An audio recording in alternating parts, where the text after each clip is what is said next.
1:17-3. At ito ang buhay na walang hanggan, ang makilala kanila na iisang tunay na Diyos at si Jesucristo na yung sinugo. Sabi, this is eternal life. Kasi sometimes, we all long to have eternal life. I mean, yung rich man na approach kay Jesus, paano ba magkaroon ng eternal life? Pero marami nag-o-offer how to have eternal life.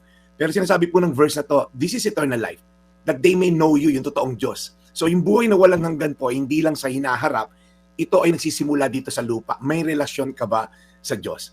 Because we want to enjoy life here on earth. Pero ang average lifespan ng Pinoy, 72 sa mga babae, 66 lang yata sa lalaki. Come to think of it, that's only 25,500 days the moment kay panganak.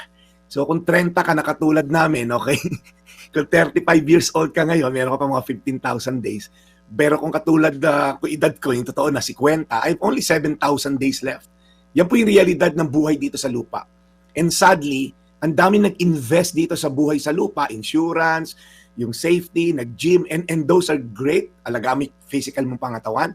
Hindi pinaghandaan yung eternal life. Right? Hanggang dito lang, napaka-short-sighted. Pinaghandaan lang, sabi mo ng 100 years kang nabuhay. Compared to eternity, what's your plan when you die physically?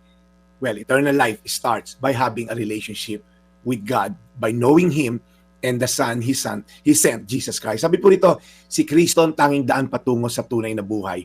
Very clear din po sa Bible. Sabi ni Jesus, I am the way, the truth, and the life.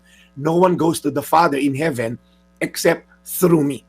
So not by good works, not by any other else, but only through Jesus Christ. Alam niyo po, mahalaga po ito malaman dahil maraming tao gustong mapunta sa langit.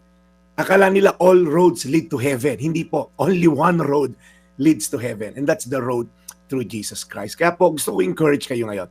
As we come to be more pious, naway masumpungan mo ang relasyon at hindi yung mga tradisyon. Okay yung tradisyon, pero kung na-focus tayo sa tradisyon, walang pagbabago sa puso mo, kahit anong pang bisita iglesia ang gawin mo, kung may unforgiveness ka sa nanay mo, kung may kabit ka pag uwi mo sa bahay, kung nagnanakaw ka pa rin sa kaban ng bayan, wala pong kwenta ang bisita iglesia kung walang pagbabago sa buhay natin. Kaya whether anumang religion meron ka, it's not more of the tradition, but it's the transformation brought about the relationship we have in Christ. 1:17-3, at ito ang buhay na walang hanggan, ang makilala kanila na iisang tunay na Diyos at si Jesucristo na iyong sinugo. Tayo manalangin. Panginoon, turo mo sa kanila na ang totoong pagbabago ay hindi external, hindi lamang physical, it comes from within.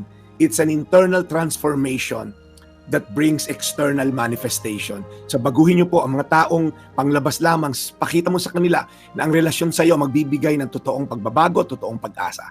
Hindi yung mga tradisyon na ginagawa namin by lip service at hindi sa puso. Lord, maging Kristiyano kami sa puso, hindi lang sa nguso.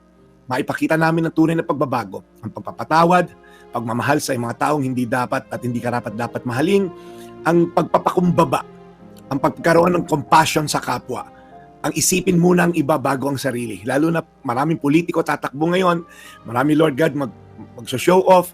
Lord, pakita mo sa kanila na ang tunay na pagsisilbi sa kapwa ay nagsisimula by having a relationship with you. Ito po aming dalangin sa pangalan ni Jesus. Amen. Today's Reflection with Pastor Jeff Eliscopides.